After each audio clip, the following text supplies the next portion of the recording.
Salam Tanat and I Sterling greetings. This is September 27th, 2010, and it's the meskel Baal, or it's the feast or festival of the cross.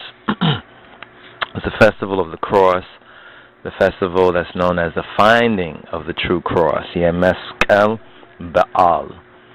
And this occurs on this particular day, September 27th, according to the Ethiopic and the solar part of the Ethiopic or Ethiopian Hebrew calendar. And there is so much that is very, very relevant and interesting about this particular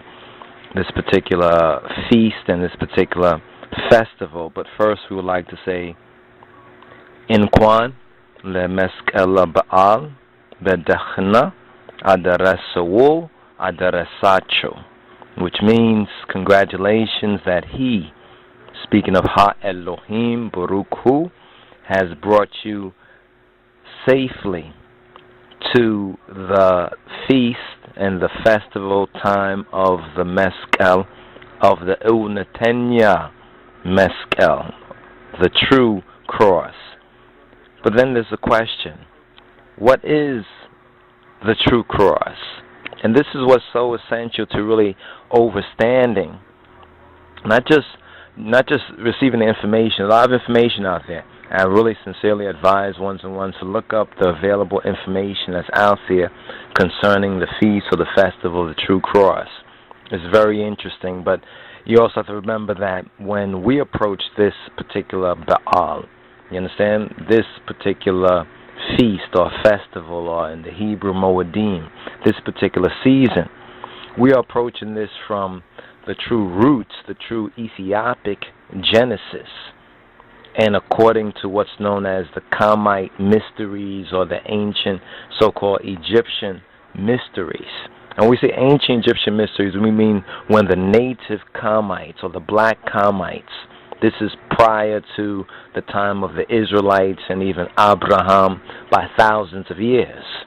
So we have to really understand that what the Hebrews, or those who are known as Hebrews after the Judeo-Christian Western, what we know today from the West and Christianity and Judaism, those who are known as Hebrews from Abraham to Joseph to Moses and to the Beta Israel and the mixed multitude coming out, represents a preservation of these ancient mysteries, or the Kamite mythos, the Kamite theology, the ancient Yahwistic form of worship and the true way of life. And this is something that shockingly many Egyptologists and Bible scholars seem willingly ignorant of. They don't want to go into the real roots, because the real roots of the Bible and what the Bible is communicating, when it's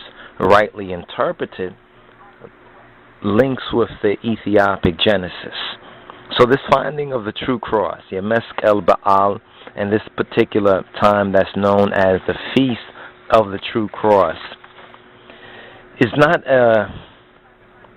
an easy subject matter for one who is, when we say uninitiated, or one who hasn't heard or learned or studied or did any research on their own to find the truth for themselves. And if you judge it from a lot of the information and disinformation that's out there, it's easy for ones to get the conventional misinterpretation. Even when we speak about cross, what is a cross and what is the cross?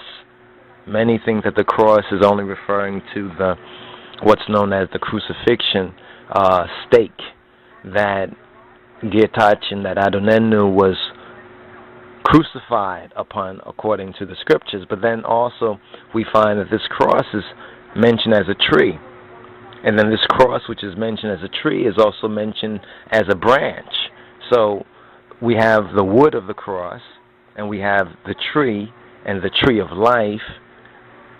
But then this is all the more or less a mundane manifestation. When we say mundane, we're saying the worldly. So there's actually three levels of interpretation of this. And these three levels are very important to really fully understand, and we hope that we have an opportunity to go into that in an orderly and in a way that can help to provide those who truly seek to learn the half of the story that wasn't told, the truth about the matter. So we're not trying to rush into a really detailed teaching on it, because we first of all will have to touch on the different aspects of it. So first we have to touch on, well, what is cross? What's the word in the Ethiopic? What's the word in the Koine Greek? What's the word in the Hebrew? What is the scriptural relation? And then we'll have to touch on, in other words, what we're doing is starting from where we're at. What do we know about crosses today and cross today? Most of what we know about cross today is based on disinformation, it's based on counterfeit Christianity, it's based on what we call the Borg Jesus and Caesar's Christ. Even with the whole finding of the true cross, if you do a little bit of research on it, you will find information that relates to finding of the true cross to Helena or Helena and her son Constantine, the first supposed Roman Christian emperor, supposedly. This is where a lot of the information, even from any Ethiopian sources or the Ethiopian Orthodox Church sources, will go as far back as that, but yet the real roots of this particular feast and festival or finding of the true cross in the ancient Ethiopic and ancient Ethiopia, it was actually known as the hiding of the true cross. So the real origins to this actually predate the Helena and Constantine story of the finding of the true cross. So it's very interesting. In fact, when you really look at the finding of the true cross from an enlightened and informed Ethiopic mind and Ethiopic perspective, the first thing you'll recognize is that it's an inkokalish, what we call a riddle. It's a misale or mishle. It's a parable. This means it's based on ancient mythos, logos, or ancient story of the logic or the word that you probably know as mythology. Now, mythology, as we know, has gotten a bad name in the Western disorientation and misinterpretation. So when we say that the Bible is mythology, some people get it twisted. They think that we're saying that the Bible is false. No, we're saying because the Bible is mythology and many don't recognize that fact, therefore their interpretations and opinions are based on folly and false, because they're not going to the true Ethio-Hebraic or Ethiopic Hebraic roots and the Kamite or ancient Egyptian. When we say ancient, we like to emphasize this. When we say ancient Egyptian, we mean prior to the time of Moses and the Exodus.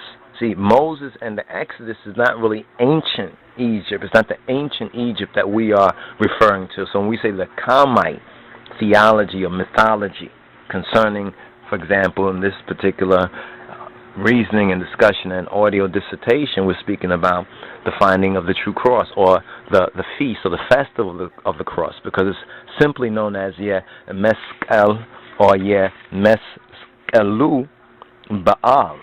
And meskelu Baal is the feast of actually his cross. Whose cross is this? The Savior's cross. But yet, how deep is this particular feast and festival?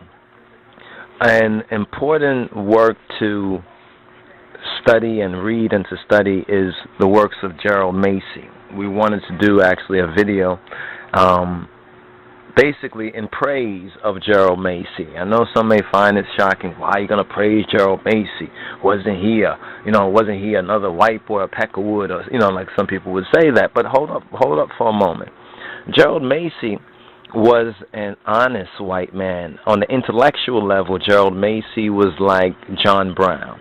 In other words, as John Brown was or is accepted and believed to be that one who stood up for black rights or the enslaved Africans, even at the cost of his own life, on an intellectual level, and especially vis-a-vis Egyptology, GERALD MASSEY is likewise. GERALD MASSEY, at a time which was before his time, openly opposed the false white supremacists and global white supremacy's Aryanology, you understand, or the false Eurocentric Egyptology.